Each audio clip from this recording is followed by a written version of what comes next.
এই মুহূর্তে BNP chairman Tarique Rahman দেখছেন যে তিনি বিএনপির সিনিয়র যুগ্ম মহাসচিব রুহুল কবির রিজভী আহমেদকে অসুস্থ বিএনপি রুহুল কবির রিজভী আহমেদকে দেখে স্কয়ার হাসপাতাল থেকে তিনি বেরিয়ে যাচ্ছেন। তিনি দেখছেন তিনি গাড়িতে উঠেছেন। আমরা অ্যাপ্রোচ করেছিলাম তিনি কোনো কথা বলেন কিনা।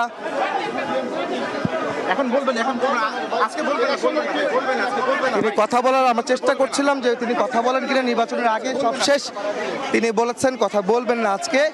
আপনারা দেখতে পাচ্ছেন তারেক রহমান তিনি এখন চলে যাচ্ছেন। বিএনপি চেয়ারম্যান তারেক রহমান তিনি এই মুহূর্তে বেরিয়ে যাচ্ছেন। নির্বাচনের আগে এই মুহূর্তে তিনি স্কয়ার হাসপাতালে এসেছিলেন যেখানে তাদের বিএনপির সিনিয়র যুগ্ম মহাসচিব রুহুল কবির রিজভী আহমেদ তিনি অসুস্থ অবস্থায় হাসপাতালে ভর্তি আছেন। তাকে দেখে তিনি এখন বেরিয়ে যাচ্ছেন। আপনারা দেখতে পাচ্ছেন যে বিএনপি চেয়ারম্যানের গাড়ি ভর্তি এখন বেরোচ্ছে স্কয়ার হাসপাতাল থেকে। ডেন্টিস্টের পরামর্শ নাও নতুন কোলগেট অ্যাক্টিভ সল্ট। আমরা চেষ্টা করেছিলাম তার সাথে কথা বলার জন্য নির্বাচন নিয়ে তিনি কিছু বলেন কিনা আমরা চেষ্টা করছিলাম, বাট তিনি কোনো কথা বলতে রাজি হননি। যদিও তিনি হাসপাতালে এসেছিলেন নির্বাচনকে আগামীকাল সকালে নির্বাচন শুরু হতে যাচ্ছে ত্রয়োদশ জাতীয় সংসদ নির্বাচন।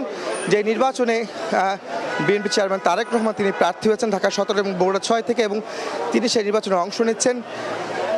সেই নির্বাচনকে ঘিরেই কিন্তু আসলে সবার আগ্রহ ছিল বিএনপি তারেক রহমানের দিকে যিনি কথা বলবেন কিনা, নির্বাচন নিয়ে কোনো কথা আসবে কিনা সে প্রত্যাশা ছিল সবার যে তিনি হয়তো কথা বলবেন এবং নির্বাচন নিয়ে তার একটি আশাবাদের কথা ব্যক্ত করবেন বা নির্বাচনের পরিবেশ নিয়ে কথা বলবেন সেটি নিয়ে আমরা চেষ্টা করছিলাম।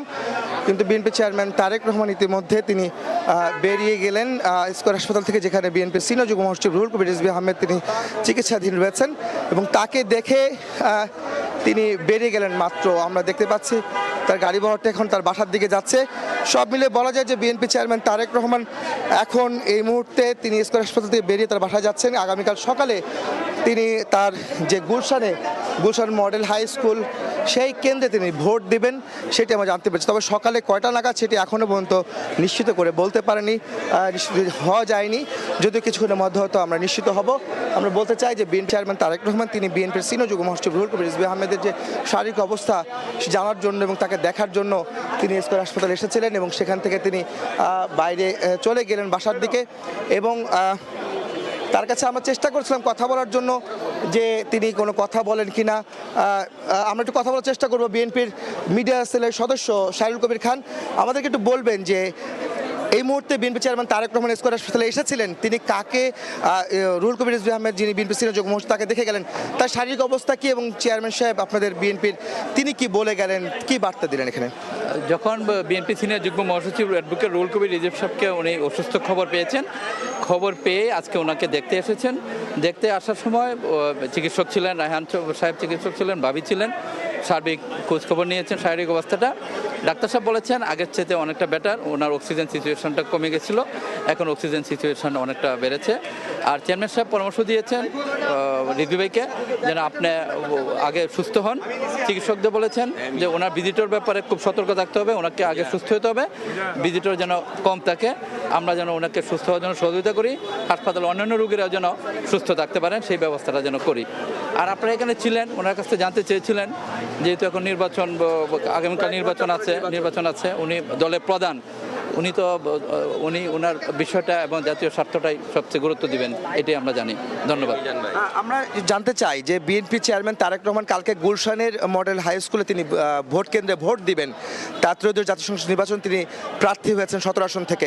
কখন নাগাদ ভোট দিবেন এবং তার পরিবারের সদস্যরাও থাকছেন আমরা জানতে পেরেছি, তার স্ত্রী এবং কন্যাও তার সঙ্গে থাকবে, তারাও কি ভোট দিবেন এবং কখন নাগাদ ভোট দিবেন? এটাই ভোট কেন্দ্র, সবার জন্য ভোট কেন্দ্র, এক জায়গায় ভোট দিবেন।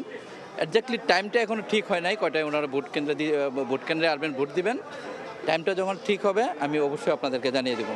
আপনারা নির্বাচন নিয়ে কতটুকু আশাবাদী এবং যেহেতু বিএনপির মিডিয়া সেলের সদস্য আপনি আমাদেরকে জানাবেন যে এই নির্বাচনে আপনারা জয়ের বিষয়ে কতটুকু আশাবাদী এবং এই পরিবেশ নিয়ে, নির্বাচনী পরিবেশ নিয়ে আপনারা কি সন্তুষ্ট কিনা, চেয়ারম্যান সাহেব আপনাদেরকে কি বার্তা দিয়েছে? মানুষের স্বতঃস্ফূর্ততা আছে। বিএনপি আশাবাদী গণতন্ত্র পুনরুদ্ধারে বিএনপি জনগণের ভোটে স্বতঃস্ফূর্তভাবে নির্বাচিত হয়ে সরকার গঠন করবে। ইনশাল্লাহ বাংলাদেশকে আগামীর কল্যাণ রাষ্ট্র তৈরি করবেন বিএনপি চেয়ারম্যান জনাব তারেক রহমান। ধন্যবাদ। আপনারা শুনছিলেন বিএনপির মিডিয়া সেলের সদস্য শাহরুল কবির খান। তিনি আমাদেরকে জানাচ্ছিলেন যে বিএনপি চেয়ারম্যান তারেক রহমান তিনি এসেছিলেন আজকে স্কয়ার হাসপাতাল, যেখানে বিএনপির সিনিয়র যুগ্ম মহাসচিব রুহুল কবির রিজভী আহমেদ তিনি অসুস্থ অবস্থায় এখানে ভর্তি রয়েছেন গত 2 দিন যাবৎ, এবং তাকে দেখতে কিন্তু এসেছিলেন। এবং সব মিলে বলা যায় যে তিনি নির্বাচনের বিষয়ে কিন্তু কথা বলছেন।